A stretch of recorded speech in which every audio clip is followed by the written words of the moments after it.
లక్ష్మీం క్షీరసముద్రరాజతనయాం శ్రీరంగధామేశ్వరీం దాసీభూత సమస్తదేవ వనితాం లోకైకదీపాంకురాం శ్రీమన్మందకటాక్షలబ్ధవిభవ బ్రహ్మేంద్ర గంగాధరాం త్వాం త్రైలోక్యకుటుంబినీం సరసిజాం వందే ముకుందప్రియాం సిద్ధలక్ష్మీర్మోక్షలక్ష్మీర్జయలక్ష్మీ సరస్వతీ శ్రీర్లక్ష్మీర్వరలక్ష్మీశ్చ ప్రసన్నా మమ సర్వదా. నేటి కాలమాన విశేషాలను గమనిద్దాం. స్వస్తి శ్రీ చాంద్రమాన నందననామ సంవత్సరం దక్షిణాయనం, కొన్ని పంచాంగాల్లో ఉత్తరాయణం, గ్రీష్మ ఋతువు ఆషాఢమాసం, కృష్ణపక్షం, శుక్రవారం. సూర్యోదయం 5:50 సూర్యాస్తమయం 6:51. తిథి తదయ సాయంకాలం 5:47 వరకు.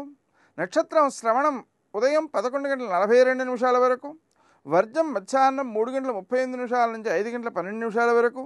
దుర్ముహూర్తం ఉదయం 8:26 నుంచి 9:18 వరకు. మరల మధ్యాహ్నం 12:47 నుంచి 1:39 వరకు.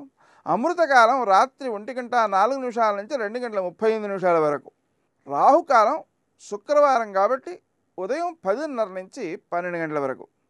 నేటి విశేషం సంకష్టహర చతుర్థి. ఈ రోజున చంద్రోదయం రాత్రి 9:11 అవుతోంది. ఆ లోపు సూర్యాస్తమయం అయిన తర్వాత ప్రదోషకాలం కూడా ఉంది.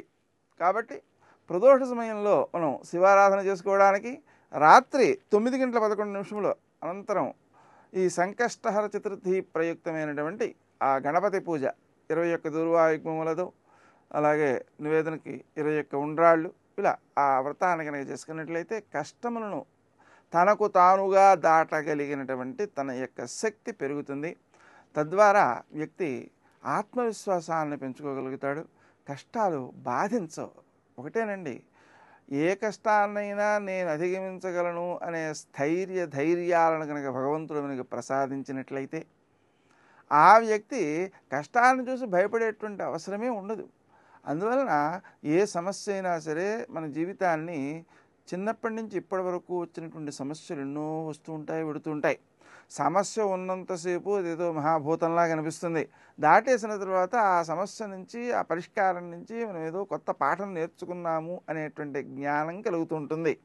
కాబట్టి ప్రతి సమస్య కూడా మనకు ఒక పాఠమే, ఒక జ్ఞానాన్ని అందించేదే. దాన్ని అలా అర్థం చేసుకోవడానికి వ్యక్తి మానసిక స్థైర్యం ఎక్కువగా కావాలి. ఆ స్థైర్యం సంకష్టహర చతుర్థి వ్రత విధానము వలన, ఆ గణపతి పూజ వలన, అలాగే 21 అరగుంజీలు తీయడం వలన సిద్ధిస్తుంది. నేటి ఆణిమత్యం.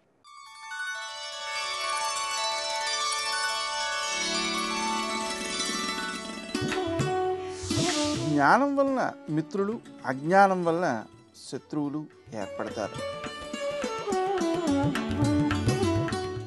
చుట్టూ ఉన్నవారు మనని ప్రేమించాలంటే ముందు వారిని మనం ప్రేమించాలి.